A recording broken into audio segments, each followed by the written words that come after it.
ایک صحابی حضرت سعید بن عامر ہیں، حضرت عمر فاروق رضی اللہ تعالیٰ عنہ نے حضرت سعید بن عامر رضی اللہ تعالیٰ عنہ کو گورنر بنانا چاہتا حمص کا. انہوں نے کہا میں نہیں بنتا. فرمایا مجھے تم لوگوں نے بنا دیا ہے، خود گورنریاں بھی قبول نہیں کرتے. چلے گئے حضرت سعید بن عامر، گورنر بن گئے، صوبے کے گورنر. مال غنیمت میں سے کچھ زیادہ مال مدینہ شریف میں جمع ہوا تو حضرت عمر نے مختلف صوبوں سے غریبوں کی لسٹیں منگوائیں. حضرت سعید بن عامر کے صوبے کے کچھ خاص لوگوں کو آپ نے لکھا کہ تمہارے صوبے میں جو غریب ہیں ان کی لسٹیں بھیجو. تو جب لسٹ آئی تو اس میں پہلا نام حضرت سعید بن عامر کا بھی تھا. کہا ہمارے گورنر کے پاس پہننے کو کپڑا کوئی نہیں، کھانے کو روٹی کوئی نہیں. حضرت عمر بیٹھ کے رو پڑے. فرمایا تمہارا گورنر بھی مسکین ہے. اشرفیوں کی ایک تھیلی بھر کے حضرت عمر نے بھیجی. حضرت سعید بن عامر کے پاس جب گئی تو کہنے لگے انا للہ و انا الیہ راجعون. آپ کی اہلیہ کہنے لگی خیریت ہے؟ کہیں امیر المومنین حضرت عمر کا وصال تو نہیں ہو گیا؟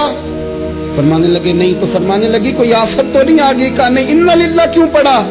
بلی مانس دیکھنا میرے پاس دنیا آ گئی ہے، میں نے تو جان چھڑائی تھی اس سے کہ میرے پیچھے بھاگتی ہے. حضرت سعید بن عامر نے سارا مال وہیں اللہ کے حضور خیرات کر دیا. حضرت عمر ایک دفعہ دورے پہ آئے ان کے صوبے میں تو سب لوگوں کو جامع مسجد میں بلایا، حضرت سعید بن عامر کو بھی بلایا. ابن الجوزی لکھتے ہیں کہ حضرت عمر نے فرمایا لوگوں تمہیں اپنے گورنر سے کوئی شکایت تو نہیں؟ تو لوگوں نے کہا 4 شکایتیں.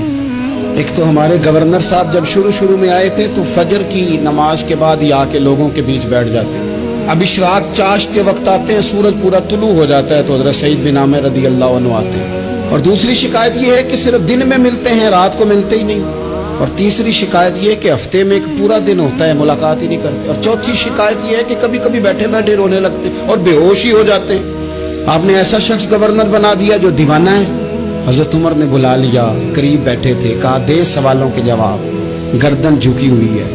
عرض کرنے لگے امیر المومنین میں نے تو پہلے ہی کہا تھا میں گورنری کے قابل نہیں، میرے والا کام نہیں. فرمایا اب تو منصب تمہارے پاس ہے، تمہیں جواب تو دینا ہے. حضرت سعید بن عامر کہنے لگے حضور 4 میرے ساتھ مسئلے ہیں. فرمایا کون سے؟ حضرت سعید بن عامر کہنے لگے آپ سوال دہرائیں میں جواب دیتا ہوں. آپ نے فرمایا سعید لوگ کہتے ہیں پہلے تو سویرے آ جاتا تھا، اب تو اشراق چاشت کے وقت آتا ہے. گردن جھکائی، سناٹا چھا گیا محفل پہ. تھوڑی دیر کے بعد سار اٹھایا تو داڑھی پہ آنسو گر رہے تھے. فرمانے لگے حضور میرے گھر میں خادم کوئی نہیں، بیوی بیمار ہو گئی ہے. میں نہ سویرے اٹھتا ہوں، آٹا گوندتا ہوں، روٹیاں پکاتا ہوں، گھر میں جھاڑو دیتا ہوں، باہر آنے میں دیر ہو جاتی. پہلے جواب پر ہی لوگ رونے لگے، آنسو نکلنے لگے. حضرت عمر رضی اللہ تعالیٰ عنہ بھی روئے.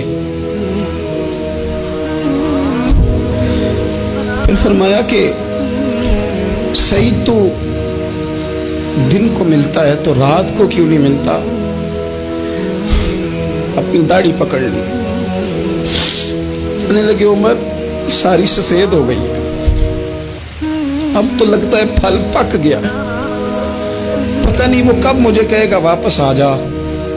میں نے نا دن مخلوق کے لیے رکھا ہے، رات اپنے رب کے لیے رکھی ہوئی ہے، مجھے تکلیف نہ دی جائے. گورنر کی بات کر رہا ہوں. پھر کہا سعید یار ہفتے میں ایک دن ملتے کیوں نہیں؟ کہنے لگے عمر یہ میرے رب کے ساتھ پردہ ہے، اسے نہ کھولا جائے. میرا پردہ ہے نا، میں نے اپنے رب کے ساتھ اپنے پردے رکھے ہوئے ہیں. فرمایا نہیں آپ بتائیں. حضرت سعید بن عامر کہنے لگے غریب ہوں، ایک ہی جوڑا میرے پاس ہے، میں غریب. میرے جیسے لوگ ان کے پاس درجنوں جوڑے ہیں اور اس کے باوجود ان کی زبانوں پر شکر اس طرح نہیں آتا جیسے آنا چاہیے. میں نے کہا نا کہ میری اجرت میری محنت سے زیادہ کیوں ہے؟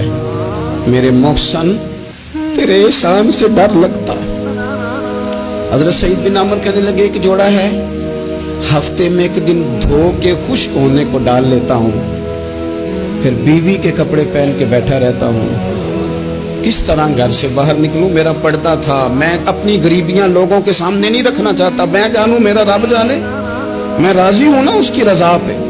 اب تو حضرت عمر ہچکیاں لے کے رونے لگے. فرمانے لگے چل آخری سوال کا جواب ہی دے دے، کبھی کبھی روتے ہو تو بے ہوش ہی ہو جاتے ہو. حضرت سعید بن عامر پھر رونے لگے. فرمانے لگے بڑی عمر کا ہو گیا تھا جب کلمہ پڑھا تھا، جب وہ پچھلے گناہ یاد آتے ہیں نا، میرے سامنے لوگوں نے حضرت حبیب بن عدی کو سزا دی تھی مکے میں، اور میں اس وقت مسلمان نہیں تھا، میں مدد نہیں کر سکتا۔ جب وہ وقت یاد آتا ہے تو برداشت، سوچتا ہوں کیسے اللہ کے حضور جاؤں گا۔ دوستو دعا کرنا، یہ وطن جو داتا صاحب کا ہے، جو بابا فرید کا ہے، جو غریبوں کا ہے، کمزوروں کا ہے، مزدوروں کا ہے، اللہ اس ملک کو بھی کوئی ایسا شخص عطا فرما دے